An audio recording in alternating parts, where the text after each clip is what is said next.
Today our focus is on Zambia gearing for growth, and John Mangana, Head of Research at AGH Capital, joins me at the desk now to unpack some of the economic scenario on that end further. Thanks so much, John, for joining us this morning.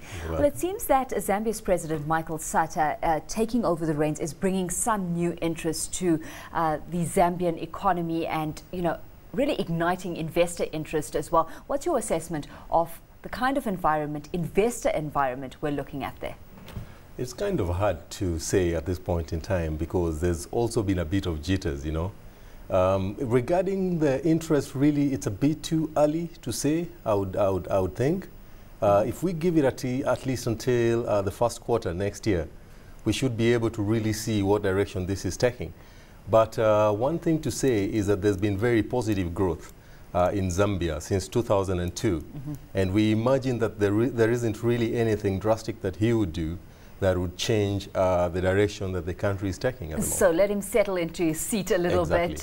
Where he has caused some of the nervousness is around the mining sector specifically. I mean, he's taken steps in the mining industry, and that's aimed at bringing partnerships and inclusivity into the industry. He wants a 35% interest in all Zambian mining projects to be given to locals. That's the kind of nationalization debate we've been, kind of fending here in South Africa as well. What's your view on all that, on the kind of rhetoric that's come through there? Well, the claim from Zambia is that this is not nationalization per se, They say that there's been the need to bring local input into the mining industry. But this isn't the only change that is taking place in the mining sector in Zambia. There's been the talked about windfall tax, that is also supposed to come into play. There have been a bit of other changes at the operational level. For instance, there are labor issues that are being talked about. I mean, there's been the need to, at the operational level, to improve issues of safety. The minimum wage is most likely to come up. But what they have said is that there's supposed to be consultation, This is not going to be government dictating its position. This is not going to be government saying, this is it and this is the way we are going to have to go. For the most part, it's a government that wants to know where the country's money and resources are actually going.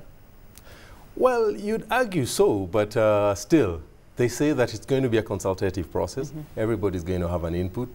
At the end of the day, it's going to be a win-win, so we hope that is going to be the case. Well, we keep our fingers crossed there because we certainly know what happened in the DRC not so long ago, and that had resulted to great disruption and uncertainty in the country's mining industry. Let's put the spotlight on another sector that seems to have gotten government interest, and that's the agricultural sector. I mean, from being a basket case economy on that front, it's now moved over to an exporting nation, sitting with a surplus of maize, for example, within that agricultural space, and it seems that the reform there is certainly something that is taking root. Certainly, agriculture is one area of great opportunity still in Zambia. I mean, for instance, Zambia is known to be rich agriculturally. There's vast land that is not exploited at the moment, and they're trying to sort of invite interest into the area of agriculture. I think there's great opportunity there.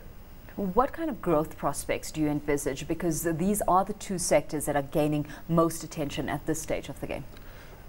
It's sort of hard to say, but there's substantial growth prospects, really. It all depends on the government policies at the end of the day. I mean, there's been, as we spoke about in the beginning, there's been a bit of jitters that has been caused by, well, a bit of the campaign rhetoric and some of the action that we've seen at the beginning. For instance, what would be called the Chinese bashing. There's been a bit of that, but one of the first acts that we've seen is basically the president inviting the Chinese diplomats for talks, basically to sort of ease the ground. That should sort of assuage potential investors. It should sort of tone down, I mean, some of the fears that there might be. And like you say, it's that stability that this economy has seen since 2002 that seems to be luring the likes of a Liberty Life that we just talked about in terms of investing in that country. That's right. Okay, there's been quite a bit of stability, actually. It is the certainty on the legal front. There's a lot of stability on the legal front for business, because they know what to expect. And I think that helps quite a bit. Well, John, let's leave it there. Thanks so much for your time this morning. Thank you very much. John Mangana is Head of Research at AGH Capital.